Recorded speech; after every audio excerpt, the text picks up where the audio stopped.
Welcome everyone to Channel Balakay. I am of course Balakay, and I want to thank each and every one of you for stopping by today's video. I thought I'd do a silly little video for this silly little channel that wasn't a short, because the last 3 uploads have been shorts, and I feel like I am long overdue for a longer one. It has been an interesting last 2 years for the Smash community. Offline tournaments were essentially killed for a solid year, and any growth that may have happened during that time, all of that effort was stomped out harder than anything that Nintendo would do themselves. But what instead has happened is, in fact, quite the opposite. Now we have more and more new players that have been introduced to this game during the quarantine era. In layman's terms, the Wi-Fi warriors finally took over. But now that offline is back in full force and tournaments continue to break viewership and attendance records, the question that I have is, how did Smash survive all this? Now I know that's a little dramatic and probably not true. Smash is always big and always will continue to be big.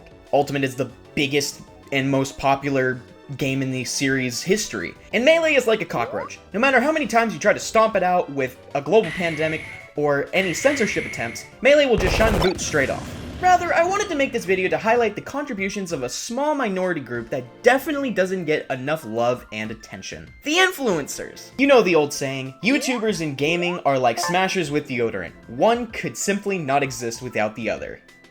In a perfect world. And the efforts in the last 2 years of some influencers have not only kept public interest in Smash afloat, but in fact helped directly to flourish and have the community thrive in the way that it is today. In this video, I wanted to highlight a couple of notable names to give them the proper kudos they deserve.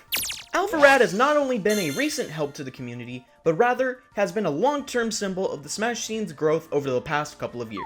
Up until recently, he started to focus on Pokemon content since he collaborates a lot with Jaden Animations. But for years now, Mr. Rad, sounds kinda weird, has helped grow the community with his channel and content. In fact, he was the face of the content side of Smash Bros, whilst being heavily involved in helping contribute and organize tournaments.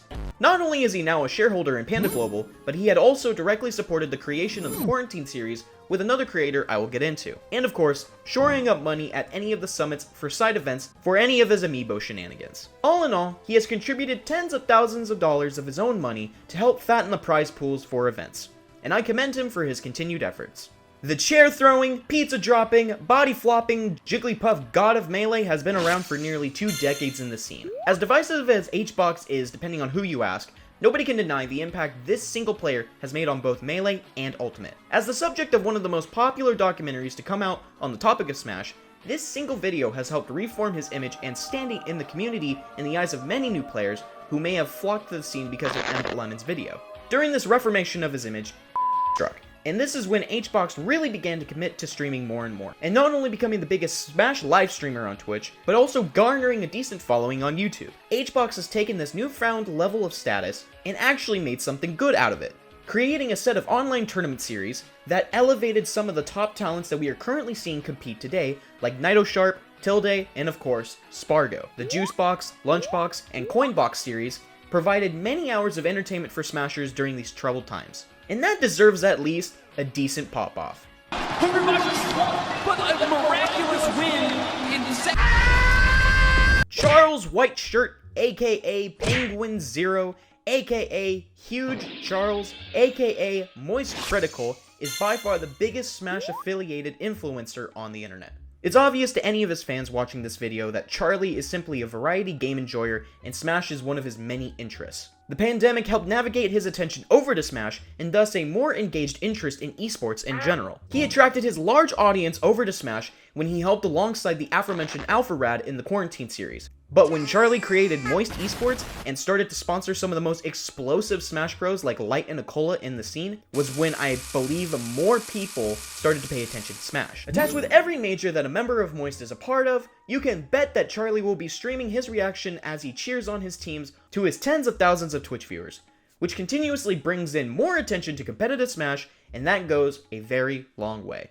Ending this video with possibly the biggest success story to come out of the Smash scene is the master scammer himself, Ludwig. Probably a bigger scammer than Nintendo. Born out of the Brinstar depths of Melee alongside the members of the popular Yard podcast, Slime, Nick, and Eamon, we can technically thank Mango for creating the most subscribed to streamer ever. Because of his roots and deep connection with the community, Ludwig has continued to support the scene as alongside building his own immensely popular brand. Now a millionaire, Ludwig has taken to giving back to the community in a way that Nintendo has never achieved. The Ludwig Championship series of online events may have just helped out Melee, but next month, the Ludwig Smash Invitational is set to be the biggest collection of Smash's best competitive players ever, Ultimate and Melee alike.